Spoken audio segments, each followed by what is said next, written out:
जब तक हमें समझने में आ रहा है कि लोग रोजगार देंगे, जब तक स्वयं का रोजगार आप चालू नहीं करोगे तब तक ये समस्या बढ़ती जाएगी। जब तक आप सोच रहे हैं कि सरकार आएगी नौकरी देगी, प्राइवेट कंपनी आएगी नौकरी देगी, जब तक लोगों के भरोसे रहोगे तब तक ये समस्या बढ़ती ही जाएगी। आज के 14 साल पहले मेरी टेप मिल जाएगी गूगल पर, उस पर बिल्कुल क्लियर कट बोला कि पूरी दुनिया में तेज गति से बदलाव हो रहा है। एआई आर्टिफिशियल इंटेलिजेंस की बात आज के 14 साल पहले सिर्फ चालू हुई थी, तब मैंने कहा कि ऐसी कारें आएगी और ड्राइवर गायब हो जाएंगे, और अब ऐसी कारें आने लग गई है कि जिसमें ड्राइवर असिस्टेंट की जरूरत नहीं है। जो ही 5G नेटवर्क पूरी जगह चालू होगा, इस पूरी पृथ्वी से अगले 15 सालों में सारे ड्राइवर गायब हो जाएंगे 100%। आप कहेंगे नहीं होंगे, तो मैं आपको बता दूं, आज के 25 साल पहले एसटीडी पीसीओ का बिजनेस टॉप पे था कि नहीं था? हर आदमी चाहता था कि मैं एसटीडी पीसीओ खोलकर बैठ जाऊं, क्योंकि कुछ करना ही नहीं पड़ता। लोग आते हैं, कॉल करते हैं, पैसा डालते हैं, हम अपना आप कमाते हैं। मोबाइल आया, पूरा एसटीडी पीसीओ गायब होते हुए देखा कि नहीं देखा? अभी ढूंढ के बता दो, ग्वालियर में एक भी नहीं मिलेगा पूरे ग्वालियर। आज के 25 साल पहले पेंटर ऐसे बैनर बनाया करते थे, और पेंटर डिसाइड करते थे कि फिल्म कब रिलीज होगी, क्योंकि पेंटर लोग पोस्टर बनाते थे और वो डेट देते थे कि हम इतने पोस्टर इतने दिन में बना के देंगे, तब फिल्म की डेट रिलीज होती थी। 25 साल बाद सारे के सारे पेंटर ही समाज से गायब होते हुए देखा कि नहीं देखा? ये दुनिया में सब कुछ आप देख रहे हैं। पहले लेबर हड़ताल करते थे हर फैक्ट्री में। कलकत्ता का पूरा बर्बादी इसीलिए हुआ कि कलकत्ता लेबर बेस्ड सारी इंडस्ट्री थी, और आए दिन कम्युनिस्ट शासन में हड़तालें होती थी और पूरा कलकत्ता बर्बाद हो गया। अभी कई सालों से आपने सुना भी नहीं होगा कि लेबर हड़ताल कर रही थी। जहां पर पूरे नेतागिरी वाले स्टेट थे वहां पर भी बंद हो गई, क्योंकि लेबर बेस्ड काम खत्म होते जा रहे हैं। पहले 100 मजदूर लेकर जो काम करते थे, अभी एक जेसीबी मशीन उतना ही काम कर लेती है। गड्ढे खोदना हो या सुरंग खोदना हो, सारा काम टूल्स करते हैं। अमेरिका में अमेज़न का गोडाउन है 10 किलोमीटर लंबा, 10 किलोमीटर। उस पूरे गोडाउन में एक भी कर्मचारी काम नहीं करता, सारे रोबोट काम करते हैं। कर्मचारी तो भूल सकता है, रोबोट भूल नहीं सकते। रोबोट के दिमाग में कंप्यूटर है। ऑटोमेटिक ऑर्डर कंप्यूटर के दिमाग में जाता है, कंप्यूटर उसका बिल बनाता है, स्टिकर बनाता है, खुद रेक के सामने जाता है, सामान लेकर आता है, स्टिकर चिपकाता है और डिस्पैच भी कर देता है। इंसान की जरूरत नहीं। अगर आप सोच रहे हैं कि ये किराने का कारोबार तो कम से कम चलेगा, तो ये बहुत बड़ी गलतफहमी में जी रहे हैं। ये किराने का बिजनेस ही पूरा का पूरा खत्म होने वाला है, क्योंकि रिलायंस जियो मार्ट अभी एक नई संस्था आ रही है, और अगले 10 सालों में उसके अभी जो स्टोर है उसके 500 गुना ज्यादा हो जाएंगे। अभी एक शहर में 8-10 है, अब हर गली में वो खुलेगा। और जियो मार्ट ने शुरुआत कैसे की? 15 मिनट में डिलीवरी, नहीं तो पैसे वापस। क्या बोला उन्होंने? 15 मिनट में डिलीवरी, नहीं तो पैसे वापस। 15 मिनट में डिलीवरी या प्रोडक्ट फ्री, और 15 मिनट में ये सारी कार्रवाई आपके घर पर बैठे होगी, और मार्केट से 10% रेट कम। किसी को किसी दुकान पर जाने की जरूरत नहीं है, सारा काम अपने आप आपकी आंखों के सामने। अगर आप सोच रहे हैं कि मैं नहीं नौकरी करूंगा, तो वो नौकरी कब गायब हो जाएगी तुम्हें पता नहीं। तुम जिस बिजनेस को कर रहे हो वो बिजनेस कब गायब हो जाएगा तुम्हें पता ही नहीं। कर्मचारी बोलते हैं नहीं यार, ये मकान बनाने का तो काम बहुत अच्छा है, ये तो कम से कम चलता रहेगा। मेरे भाई, अब ऐसी टेक्नोलॉजी आ गई है जिसमें किसी इंसान की जरूरत नहीं है। मकान की पूरी डाई बनी हुई है, और एक दिन में एक मकान कंप्लीट है विथ इलेक्ट्रिसिटी कनेक्शन। और मेरी बात पर बिलीव नहीं हो तो गूगल को आज ही सर्च करना क्या टेक्नोलॉजी है। 15 दिन में 50 मंजिला इमारत बना दी चाइना ने, 15 दिन में, और विथ पूरा फर्नीचर। तो आप सोच रहे होंगे यार मैं बहुत डरा रहा हूं आपको। ये खेती वेती जो आप कह रहे हो ना, इंसानों की जरूरत है। अमेरिका में, स्विट्जरलैंड में, इजराइल में ऐसी टेक्नोलॉजी आविष्कार हो गई है कि किसी इंसान की जरूरत नहीं। रोबोट खुद जाता है पेड़ के पास, पेड़ की बीमारी को सर्च करता है और ऑटोमेटिक छिड़काव करता है उसके ऊपर। इंसान तो हो सकता है गलत छिड़काव कर दे, लेकिन रोबोट तो एकदम सही करता है। तुम जिस भी फील्ड में जाने की कोशिश कर रहे हो वहां पर तेज गति से बदलाव आ रहा है, और अगर आप इसे समझ नहीं पाए तो थोड़े दिन बाद आप परेशान होने के अलावा कुछ करेंगे नहीं। सरकार को बदलते रहेंगे 5-5 साल में, और हर सरकार वादा करेगी कि हम आपको नौकरी दे देंगे, और कोई नौकरी देने के लिए तैयार नहीं, देकर करेगा क्या? काम तो कुछ रहेगा नहीं। ऐसे में एक ही चीज का भविष्य सुरक्षित रहता है, वो है डायरेक्ट सेलिंग। और क्यों डायरेक्ट सेलिंग का भविष्य सुरक्षित रहता है? अंजलि ने एक बात बताई कि डायरेक्ट सेलिंग जो है रिलेशनशिप का बिजनेस है। डायरेक्ट सेलिंग रोबोट जाकर नहीं कर सकता। रोबोट कैसे समझाएगा आपको आपकी प्रॉब्लम है, क्योंकि हर आदमी की अलग तरह की प्रॉब्लम है, और उन प्रॉब्लम से रिलेटेड करते हुए किसी चीज को समझाना और समझाकर एक नेटवर्क तैयार करके उनकी प्रोडक्टों की डिलीवरी करना। प्रोडक्ट लोग इसलिए लेंगे क्योंकि खुद का प्रॉफिट है, ओरिजिनल प्रोडक्ट है, और उसके साथ इससे पैसा भी आता है। अब मैं धीरे धीरे आपको आरसीएम के बारे में थोड़ा समझाने की कोशिश करता हूं। सबसे पहले लोगों को कहा जाता है कि आरसीएम करोगे तो बहुत पैसा आएगा। थोड़ी देर के लिए मान लेते हैं कि नहीं पैसा आएगा, ठीक है जी, अब तो खुश, अब तो कोई झूठ नहीं बोल रहा, नहीं आता पैसा, नहीं आता, 1 रुपया भी नहीं आता आरसीएम। एक चीज को समझ जाइए, आरसीएम अपने आप हो जाएगा। दुनिया में जो मिलावट अभी चल रही है पूरी दुनिया में, उस चीज को समझिए। आज के 25 साल पहले गांवों का जीवन शुद्ध हुआ करता था, शहरों का जीवन अशुद्ध हुआ करता था, और 25 साल के बाद ये पूरा उल्टा हो गया। अब शहरों का जीवन शुद्ध होने लगा क्योंकि शहर में एनजीओ खुलने लगे, पोल्यूशन पर बात होने लगी, डीजल की गाड़ियां नहीं चलेगी, पैसा शहरों में मिलता है, इसलिए अच्छे प्रोडक्ट मिलते हैं। शहरों के लोग ब्रांडेड प्रोडक्ट ले लेते हैं, है ना, ऑर्गेनिक प्रोडक्ट ले लेते हैं शहरों के लोग। गांवों में ये सारे ऑप्शन खत्म होते जा रहे। गांवों में कॉमर्शलाइजेशन होने की वजह से वो पैसों पर ध्यान देने लगे। अगर सोयाबीन की रेट ज्यादा है तो पूरा का पूरा गांव सोयाबीन बोना चालू कर देता है। अब सोयाबीन तो आपको शुद्ध मिल जाएगा क्योंकि आपने बोया है, लेकिन आपने मिर्च तो नहीं बोई, गेहूं तो नहीं बोया। पहले क्या होता था कि एक किसान गेहूं बोता था, एक मिर्च बोता था, एक हल्दी बोता था, एक धनिया बोता था, आपस में सब लोग शुद्ध ले लेते थे। लेकिन अब पूरे के पूरे गांव कॉमर्शलाइजेशन हुए, उसका नतीजा ये हुआ कि गांव में पर कैपिटा इनकम कम होती है। जो आइटम वो खुद उगाता है वो तो खुद इस्तेमाल करता है, लेकिन मिर्च अगर उसने नहीं उगाई तो मिर्च के लिए वो कहां जाएगा? दुकान पर जाएगा, और उस दुकान पर ही जाएगा जहां पर सबसे सस्ता मिलता है। हेलो। और सस्ते का प्रभाव इतना है कि लोग समझ नहीं पाते कि सस्ता मिल कैसे रहा है। मैं कुछ एग्जांपल देता हूं, समझने की कोशिश करना। मूंगफली, मूंगफली जिसे बोलते हैं आप, जिससे ऑयल निकलता है। मूंगफली जो है, मूंगफली का दाना लें तो वो मार्केट में 150 रुपए केजी है। कितना? 150। आप जाके सर्च करना, 150 रुपए केजी मिलेगा।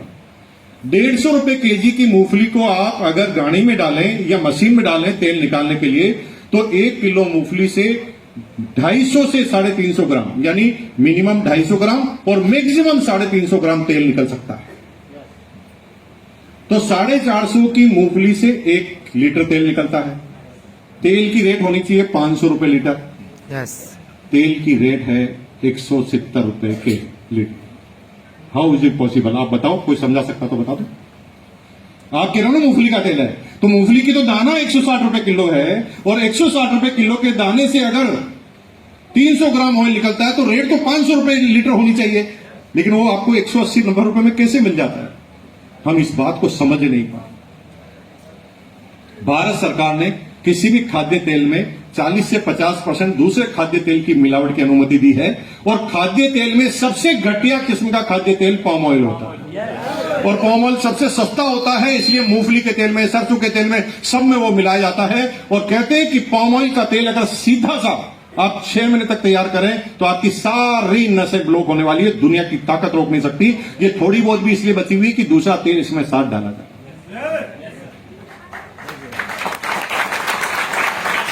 सूखी मिर्च अगर 250 रुपए केजी है तो मार्केट में पीसी भी 200 रुपए केजी कैसे मिल सकती? हम समझ नहीं पा रहे इस पूरी गणित को, और हम क्या खा रहे हैं समझ में नहीं आ रहा। लेकिन ये सारे लोग फायदा क्यों उठाते हैं? क्योंकि खाने के रिजल्ट तुरंत नहीं आते। जैसे 1 लीटर दूध पीने से तुरंत ताकत आती है क्या? उसी तरह जब हम कोई चीज खाते हैं तो तुरंत प्रॉब्लम नहीं होती। तुरंत प्रॉब्लम थोड़ी बहुत होती। कैसे? पेट गुड़गुड़ कर देगा, है ना, गैस बन जाएगी, आवाजें आएगी, थोड़ी देर के लिए होगा, फिर ठीक हो जाएगा। लेकिन जब वो कंटिन्यू करेंगे, आप कंटिन्यू इस चीजों को करेंगे, तो फिर एक बीमारी तैयार होगी, और बीमारी तैयार होगी तो इतनी भारी होगी कि पूरे जीवन में जितना कमाया है ना, एक बीमारी निकालेगी। और मैं एग्जांपल देता हूं, मेरे होटल्स हैं, और मेरी एक होटल में मैनेजर है, अंकित नामा उसका नाम है, जो अभी भी प्रेजेंट में होटल के अंदर है। उसकी मम्मी पापा जो टिफिन बनाकर सप्लाई करते हैं, वो मेरे यहां पर सर्विस करता है। तो एक दिन बातें चल रही थी, 7-8 साल पुरानी बात है। मैंने उससे कहा, यार भाई साहब, ये कौन सा ऑयल आप इस्तेमाल करते हो?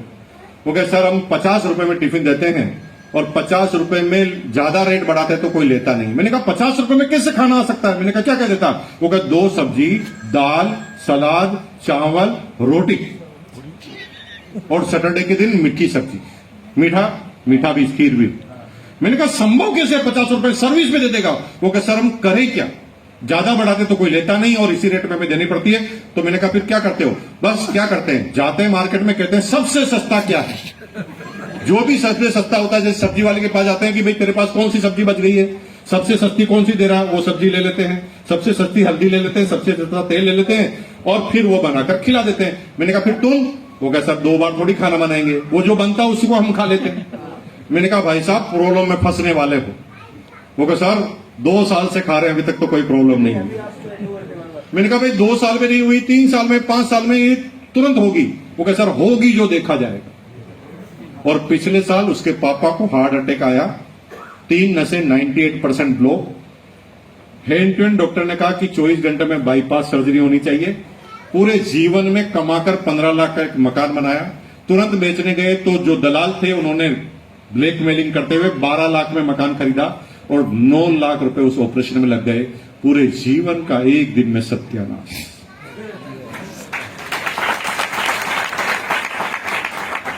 क्यों खाना चाहिए आरसीएम का प्रोडक्ट? इसे जिस दिन समझ जाओगे उस दिन आरसीएम से पैसे नहीं आएंगे तो भी चलेगा। देखिए दुनिया में मार्केट में जब भी आप कोई सामान लेकर आते हो तो एक विश्वास ही होता है कि ये ओरिजिनल होगा, विश्वास, केवल विश्वास। अमूल घी ओरिजिनल बनाता है, अमूल बहुत बड़ी कंपनी ओरिजिनल बनाती है, अमूल तो ओरिजिनल बनाता है, लेकिन अमूल का घी मार्केट में आप जो लेकर आए हैं वो ओरिजिनल है, इसकी क्या गारंटी है आपके पास? कोई गारंटी नहीं, विश्वास ही है। अब क्योंकि मिडिल में एक आदमी है, वो अपने मार्जिन को बढ़ाने के लिए अमूल का नकली घी भी आपको ओरिजिनल के नाम पे दे सकता है, और वो नकली है, अमूल असली समझकर आप खा रहे हैं, और आपके पास इसका कोई इलाज नहीं। अगर इलाज में पकड़ में भी आ जाए, आप समझदार हैं, तुरंत लेबोरेटरी में जाते हैं, टेस्ट कराते हैं, नकली घी पाया जाता है, और आपको पता चलता है, आप तुरंत खाद्य डिपार्टमेंट को सूचित करते हैं, एक केस रजिस्टर्ड होता है और एक एफआईआर लिखी जाती है। किसके ऊपर? अमूल के ऊपर कभी एफआईआर नहीं होगी, क्योंकि अमूल ने नकली नहीं बनाया। दुकानदार पर एफआईआर होगी, क्योंकि दुकानदार ने, अमूल के यार मेरी क्या गलती, मैं तो ओरिजिनल बनाता हूं, देख लो। जिसने गलत बेचा उसी पे तो एफआईआर करोगे। तो दुकान पर एफआईआर हो गई, और दुकान पर एफआईआर हो गई तो क्या फर्क पड़ता है, आज इस पर हुई कल उस पर हुई। एफआईआर तो तब होती है जब अमूल पे हो जाती, लेकिन अमूल पे करोगे कैसे, वो तो ओरिजिनल बनाता है। ये बड़ा लफड़ा है। इसलिए वो लोग हमेशा नकली का सहारा लेते हैं, क्योंकि केस कभी भी कंपनी पर नहीं होता, बनाने वाले पर नहीं होता, होता है उस पर जो बेच रहा है। डायरेक्ट सेलिंग की कोई भी कंपनी अपने जो प्रोडक्ट देती है आपको, उस पर डायरेक्ट सेलिंग को कंपनी को खुद का अपना बिल देना पड़ता है। यानी आप जिस पिकअप सेंटर से बाजार से माल लेते हो, वो ऑनलाइन सर्वर कंपनी का होता है, आरसीएम का या और भी कंपनी का, उस ऑनलाइन सर्वर से बिल निकलता, और ऑनलाइन सर्वर से बिल निकलने की वजह से जब भी कोई चीज गलत होती है तो सीधा बिल देने पर वाले पर कार्रवाई होती है। डायरेक्ट सेलिंग की कोई भी कंपनी कभी खराब प्रोडक्ट बनाना चाहे तो भी नहीं बना सकती, क्योंकि सारे केस कंपनी पर डायरेक्ट होते हैं। आज के बाद ओरिजिनल खाना चाहते हो, नहीं आएगी इनकम, छोड़ दीजिए। लेकिन जीवन को बचाना चाहते हो, शुद्धता चाहते हो, तो आज के बाद आरसीएम के प्रोडक्ट अपनाना चालू कर देना, क्योंकि आरसीएम अगर गलत बनाए ना तो सीधा केस आरसीएम पर होता है। साला एक दिन में आरसीएम मत हो सकती, क्योंकि बीच में कोई आदमी नहीं है जिस पर आप केस करोगे। केस क्योंकि बिल जो दे रही है कंपनी, तो उसी पर सारे के सारे केस हुआ करते। इसलिए मेरे भाई इस चीज को बहुत ढंग से समझ जाना, तो आपको बहुत बारी बात समझ में आ जाएगी।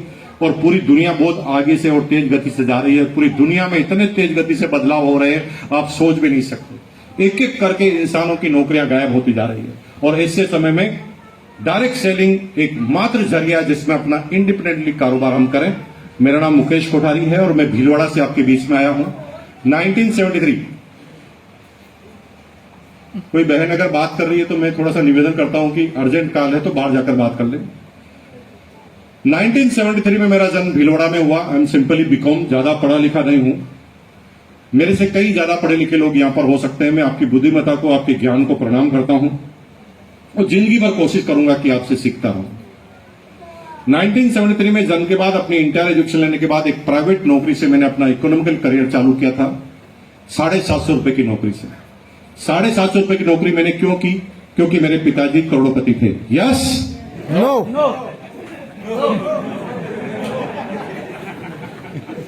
कुछ लोग तो यहां पर ऐसे बैठे जैसे कोई सत्यनारायण की कथा है। जागते रहो, पता नहीं आपको बातों में आकर क्या बुलवा दूंगा, आपको पता ही नहीं। एक जगह सब लोग मेरी हाँ में हाँ मिला रहे थे, तो मैंने 2 कैमरे वाले खड़े कर दिए। मैंने कहा अब ये मजा है, हाँ में हाँ मिले रहे हैं तो मजा ले लेते हैं। तो सब हाँ में हाँ मिला रहे थे, कैमरे वाले रिकॉर्डिंग कर रहे थे। मैंने हाँ में अचानक बोला, क्या आज से आपकी सारी प्रॉपर्टी मेरी? यस। फिर कोर्ट में घसीटा मैंने उनको, सबके सामने कहा। तो कल आपके साथ ऐसा ना कर दूं, इसलिए सोच समझ के उत्तर देना। मैं पता नहीं क्या क्या बोलता था।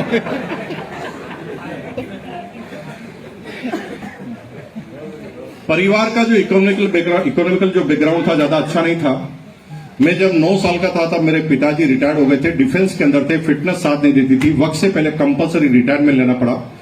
250 रुपए पिताजी की पेंशन अमाउंट आया करती थी। माताजी अचार पापड़ चटनी बनाकर बेचा करती थी, और फैमिली हमारी एकदम छोटी सी थी, 6 भाई बहन। हंस रहे हैं आप, क्योंकि ये 6 कौन सी छोटी है? अरे भाई अभी के हिसाब से बड़ी होगी, अभी जमाना 1-2 का है, लेकिन आज के 75 साल पहले, 70 साल पहले कोई गिन गिन कर पैदा करता था हिंदुस्तान में? साला चाइना को बीट कर दिया हमने एक झटके में। हमने और कोई काम किया नहीं किया, और बच्चे पैदा करने का गजब का काम किया। दिन देखना रात, बच्चे बच्चे बच्चे। आज के 60-70 साल पहले किसी भी बुजुर्ग आदमी से अगर आप पूछते कि भाई साहब आपके कितने बच्चे हैं, तो कोई माइका लाल नहीं था हिंदुस्तान में जो अपने बच्चों की सही संख्या एक बार में बता दे। अपने बच्चों को खुद को गिनना पड़ता था, नन्नो मुन्नो चुन्नो लुन्नो दुन्नो गुन्नो चुन्नो, फिर कहता था 11-12 होंगे, फिर भी कंफ्यूजन 11 है कि 12, फिर भी कंफ्यूजन रहता था। तो पूरे मोहल्ले में सबसे छोटी फैमिली हमारी थी, 6।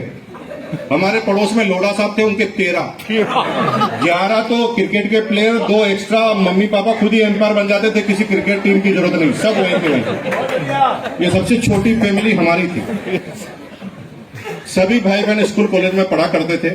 माँ बाप का एक ही सपना था कि किसी तरह सब लोग पढ़ लिख जाए, और मैं सबसे छोटा था, तो मेरे ऊपर ज्यादा उनका अट्रैक्शन था कि ये लास्ट वाला भी अगर पढ़ लिख जाए तो हमारी जिम्मेदारी खत्म हो जाएगी, गंगा ना कराएंगे। तो वो सब मेरे को टारगेट बनाए रखे हुए थे, और वो पढ़ाते थे मुझे।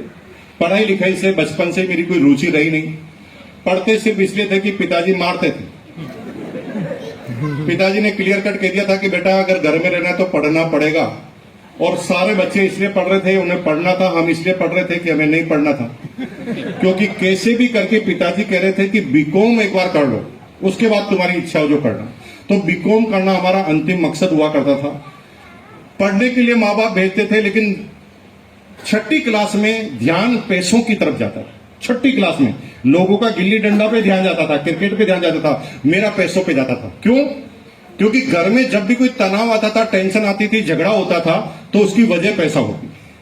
माँ बाप के बीच में भी झगड़ा होता था ना, तो कहीं ना कहीं बजट बिगड़ गया, इसलिए झगड़ा हुआ होता। तो मैंने 6ठी क्लास में सोचना चालू कर दिया, यार पैसा कमाना है। अब कमाना है तो क्या करें? तो मैंने क्या देखा, मोहल्ले का सर्वे किया। तो मेरे मोहल्ले में मैंने क्या देखा कि जो नौकरी करते थे वो सब स्कूटर या लूना या साइकिल रखते थे, और मोहल्ले में जिन लोगों का बिजनेस था उनके पास सबके पास कार थी। उस जमाने में मैंने डिसाइड किया कि करूंगा तो बिजनेस करूंगा। सोच लिया उस 6ठी क्लास में। अब मेरे को जल्दबाजी थी कि पैसा कमाना है, तो मैंने छठी क्लास में आइडिया लगाया कि मुझे बिजनेस चालू करना चाहिए। तो मैंने 2-3 बुजुर्ग लोगों से कहा कि मुझे बिजनेस करना है, तो सब लोग मेरे ऊपर मुस्कुराए कि अभी तू छोटा है, गिल्ली डंडा खेल, क्रिकेट खेल, अभी क्या बिजनेस कर रहा। देखा मेरे को अभी करना होगा। नहीं नहीं करना, एक दिन जरूर करेगा। मैंने कहा नहीं एक दिन नहीं, अभी करना है। तो लोग मुस्कुराते थे। किसी से मैं सहायता मांगता था कि पूंजी दे दो, तो सब मुस्कुराते थे और 5 पैसे दे देते थे कि जाके टॉफी खा ले, क्योंकि कोई सीरियस नहीं था। आप भी जब इस बिजनेस को करेंगे तो आपके ऊपर भी कोई सीरियस नहीं होंगे। और ये हर एक व्यक्ति की जो कामयाब है उसकी कहानी यही है। एडिसन ने पहले बल्ब बनाया तो भी लोग सीरियस नहीं थे। राइट ब्रदर ने प्लेन बनाया तो भी लोग सीरियस नहीं थे। इब्राहिम लिंकन बार बार चुनाव लड़ रहा था तो भी उस पर लोग सीरियस नहीं थे। और लोग तो सीरियस नहीं होंगे, ठानना तुम्हें पड़ेगा। और अगर ठान लिया ना तो वो काम तुम्हारा होगा। तो छठी क्लास में मुकेश कोठारी ने सोचा कि मुझे बिजनेस करना है, और मैंने सोचा सबसे पैसे मांगे, किसने नहीं दिए। तो मैंने ठाना कि फिर भी करना है। तुम एक बार अपने दिमाग से बोलो तो सही ना, फिर भी करना है। ये दिमाग 1000 तरह के आइडिया तुम्हें दे देगा, लेकिन हम खुद आइडिया नहीं मांगते दिमाग से। इस दुनिया में सबसे पवित्र मित्र कौन है? दिमाग। आपका अपना दिमाग, जो किसी बिना मिलावट की बात करता है। ये आपकी हां में हां भरेगा। आप अच्छी राय लोगे तो ये अच्छी राय देगा, अगर आप खराब राय लोगे तो ये खराब राय देगा, क्योंकि ये तुम्हारा गुलाम है। ये तुम्हारे ऊपर कभी नहीं जाएगा, तुम्हारा दिमाग। क्यों? क्योंकि आपके दिमाग का उसका कोई दिमाग नहीं। ये दिमाग आपका है, दिमाग का कोई दिमाग नहीं है जो दिमाग लगाए। ये तो आपका दिमाग है ना, आप जो बोलोगे वही करेगा। एक बार क्या हुआ कि राजा अकबर बैंगन की सब्जी खा रहे थे, तो राजा अकबर ने बीरबल को कहा, ये क्या सब्जी है? नामी बेगुण, बिना गुण की सब्जी है, इसमें क्या टेस्ट है? एकदम बकवास सब्जी है। तो बीरबल ने तुरंत कहा, राजा जी एकदम सही कह रहे हैं, जिसका नाम ही बेगुण, जिसका कोई गुण ही नहीं है, वो सब्जी तो निश्चित रूप से बिल्कुल खाने लायक हो ही नहीं सकती। राजा जी आप इस सब्जी को छोड़ दीजिए, आपके लिए दूसरी सब्जी बनाते हैं। 6 महीने बाद अकबर फिर बैंगन की सब्जी खा रहा था, और अकबर ने परीक्षा लेने के लिए बीरबल से कहा, यार क्या सब्जी बनी? सब्जियों में सब्जी एक ही है, बैंगन, उससे अच्छी कोई सब्जी नहीं। तो बीरबल तुरंत बोल पड़ा, राजा जी एकदम सही फरमा रहे हैं आप, बैंगन सब्जियों का राजा है, तभी तो उसके सर पर ताज है, क्योंकि बैंगन से ऊपर तो कुछ हो ही नहीं सकता।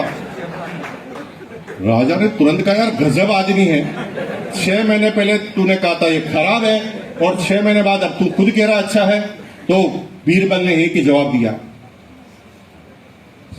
राजा जी मैं गुलाम आपका हूं, बैंगन का नहीं। मैं आपकी तारीफ करूंगा, तो आपका दिमाग है ना, वो केवल आपकी बात करेगा। ये दिमाग से कभी बचने के सवाल मांगोगे तो बचने के जवाब देगा, और कामयाबी के मांगोगे तो कामयाबी देगा। जैसे आप बिजनेस में दिवालिया हो गए, है ना, बिजनेस में पैसे डूब गए। अब आप घर के अंदर हैं, बच्चों आवाज नहीं करना, आवाज नहीं करना, इधर देखो, मोबाइल इधर रखो, बच्चा मोबाइल इधर रखो, मेरे को देखो, मैं बहुत अच्छा कविता सुना रहा हूं तुम्हारा, मेरी तरफ देखो, बहुत अच्छी कहानी सुना रहा हूं, देख ढंग से सुनना, फिर तेरे से पूछूंगा मैं। आप बिजनेस किया, बिजनेस में आप थोड़े से दिवालिया हो गए, यानी बिजनेस का नुकसान हो गया, लोग पैसे मांगने लग गए आपसे। अब क्या हुआ, आप घर पे सो रहे हैं, अचानक सुबह 6 बजे घंटी बजी, आपको तुरंत पता लग गया कि पैसे मांगने वाले आ गए। तो आपने धीरे से खिड़की से खोलकर देखा तो लाला बैठा था पैसे मांगने के लिए। आपको डर लगा, अरे बाप रे, पैसे तो मेरे पास है नहीं, ये लाला खतरनाक है, ये पैसे लेगा। तो आपने दिमाग से पूछा, दिमाग बचने के लिए क्या करूं? ये दिमाग आपका गुलाम है। आपने पूछा क्या, बचने के लिए क्या करूं? तो दिमाग आपको बचने के उत्तर बताएगा। दिमाग कहता है भाग जा। कैसे भागूं? गेट पर तो लाला खड़ा है, वो कहेगा खिड़की से भाग जा। अरे खिड़की से कैसे भागूं, फर्स्ट फ्लोर पर हूं। का बीवी की साड़ी बांधकर भाग। वो आपको सारे भागने की राय दे रहा है, क्योंकि आप बचने की राय मांग रहे। अगर आपने दिमाग से पूछा होता कि ऐसी जिल्लत भरी जिंदगी नहीं जीना चाहता, फिर एक ऐसी जिंदगी व्हाइट कॉलर की जीना चाहता हूं जिसमें अपनी कॉलर को सीधी करके मैं घूम सकूं, बता दिमाग क्या करना चाहिए, तो दिमाग राय देता कि फिर मजबूत रहे, जाकर माफी मांग, गलती हुई तो एहसास कर और सामने वाले से कहे कि भैया तेरा पैसा डूब गया है, लेकिन मेरी हालत खराब हुई है, लेकिन मेरा दिमाग अभी खराब नहीं हुआ है, मुझे थोड़े दिन का समय दो, मैं एक एक आदमी का एक एक रुपया वापस चुकाऊंगा। और मेरे भाई दिमाग फिर वही राय आपको देगा, क्योंकि इस दिमाग का अपना कोई दिमाग नहीं। तो मैंने अपने दिमाग से पूछा बिजनेस करना है, क्या करूं? कोई साथ नहीं देता, मुझे क्या करना चाहिए? तो दिमाग ने उत्तर दिया कि भैया तेरा काम तुझे ही करना पड़ेगा, 2 पैसे 5 पैसे तुझे टॉफी के मिलते हैं, उसी को इकट्ठा करना चालू कर दे। दिमाग ने आइडिया दे दिया। मैंने उस जमाने में 6ठी क्लास में 2 पैसे 3 पैसे 5 पैसे मुझे मिला करते थे टॉफी के लिए, मैं उनको बचत करने लगा। जब सारे बच्चे मेरे सामने टॉफी खाते थे तब मैं पैसों को बचत करता था। एक बच्चे के दिल पर क्या गुजर रही होगी थोड़ा सोचो। बच्चा जब पिताजी से जिद करता है तो पिताजी की औकात देखकर जिद नहीं करता। तो मुझे मेरे बच्चे मेरे सामने टॉफी खाते थे ना, तो मुझे भी बहुत दर्द होता था, लेकिन मेरा टारगेट मुझे याद आता था तो मैं पैसे इकट्ठा करता था। आप भी जब आरसीएम करोगे, मैंने भी जब वो बिजनेस करने की ठानी, आपके जीवन में कई चंपालाल आएंगे जो आपको परेशान करने की कोशिश करेंगे। वो आपके अड़िग निर्णय से आपको हिलाने की कोशिश करेंगे। वो आपको बार बार ये एहसास कराएंगे कि तुम्हारा निर्णय गलत हो चुका है, तुरंत निर्णय को बदल दे। और यहीं पर 90% लोग गलती कर जाते हैं। मेरे क्लास में भी मेरी 6ठी क्लास में एक क्लासमेट थी जिस लड़की का नाम था ललिता राजपूत। उसका जन्म मेरे को परेशान करने के लिए ही हुआ था। उसको पता चल गया कि मैं टॉफी नहीं खाता हूं, तो उसने पूरी क्लास में यह बात फैला दी कि मुकेश मक्खी चूस कंजूस है, ये टॉफी नहीं खाता। अब उसके पास कोई काम ही नहीं है, वो मेरा प्रचार कर रही, सबको जा जाकर कह रही है कि जीवन में एक ही कंजूस है, मुकेश कोठारी, कंजूस मक्खी चूस। और उसने ठान लिया कि मुझे परेशान करना। वो अपनी ज्योमेट्री बॉक्स में हमेशा एक लॉलीपॉप रखा करती। मैं जो ही उसके सामने रहता था वो लॉलीपॉप को बाहर निकालती थी, रेपर खोलती थी, मेरे सामने चाटती थी और रेपर लगाकर वापस ज्योमेट्री बॉक्स में रखती थी। एक लॉलीपॉप को 1 महीना चलाती थी मेरे। जीवन में कोई टारगेट नहीं। इसी तरह आपके जीवन में भी ऐसे ही चंपालाल आएंगे जो खुद कामयाब नहीं है, जो खुद फटीचर है, लेकिन बार बार तुम्हारे से आरसीएम का हिसाब मांगेंगे। कितना कमाया, कार आ गई क्या, उसका क्या हुआ, इतने साल से कर रहा है, अरे तूने क्या किया है अब तक अपने जीवन में। जिसके पास खुद का हिसाब नहीं है वो लोगों से हिसाब नहीं। जब वो ललिता राजपूत मुझे चिढ़ाती थी ना, भगवान कसम इतना गुस्सा आता था कि गर्दन काट दूं। बहुत गुस्सा आता था। मुझे लगता था कि भाड़ में गया टारगेट, इसको एक बढ़िया सी टॉफी लाकर बताता हूं कि मैं कितना ला सकता हूं। लेकिन जब मेरा मन शांत होता, मैं जो ही अपने टारगेट को याद करता, दिमाग में एक ही बात आती है, ललिता राजपूत जाए भाड़ में, हमें क्या लेना देना, हमें तो बिजनेस करना है ना मेरे भाई। तुम भी ऐसा ही सोचो कि दुनिया जाए भाड़ में, हमें उनसे क्या लेना देना, हमें तो अपना बिजनेस करना है। मैं जब अपने टारगेट को याद करता था फिर चार्ज हो जाता था। इसलिए जीवन में बिना टारगेट के मत रहना मेरे भाई। अगर टारगेट नहीं है ना लाइफ में, तो फिर लाइफ शून्य है। अभी सुबह सुबह मैं ट्रेन से आ रहा था, सुबह 7 बजे ट्रेन इंटर कर रही थी ग्वालियर में, तो मैंने क्या देखा कि कई जगह पुल का काम चल रहा और जेसीबी मशीन गड्ढा खोद रही। आपको आश्चर्य होगा, सुबह 7 बजे जेसीबी मशीन गड्ढा खोद रही थी, 50 आदमी केवल गड्ढा खोदते हुए देख रहे। 50, और इतनी गहनता से गड्ढा खुदते हुए देख रहे थे कि जेसीबी मशीन अंदर जाती वो पूरी गर्दन को अंदर ले जाता, जेसीबी मशीन ऊपर आती वो पूरी गर्दन को ऊपर लाता, जैसे उसे लग रहा कि इसकी गर्दन पर ही जेसीबी मशीन बंधी हुई है।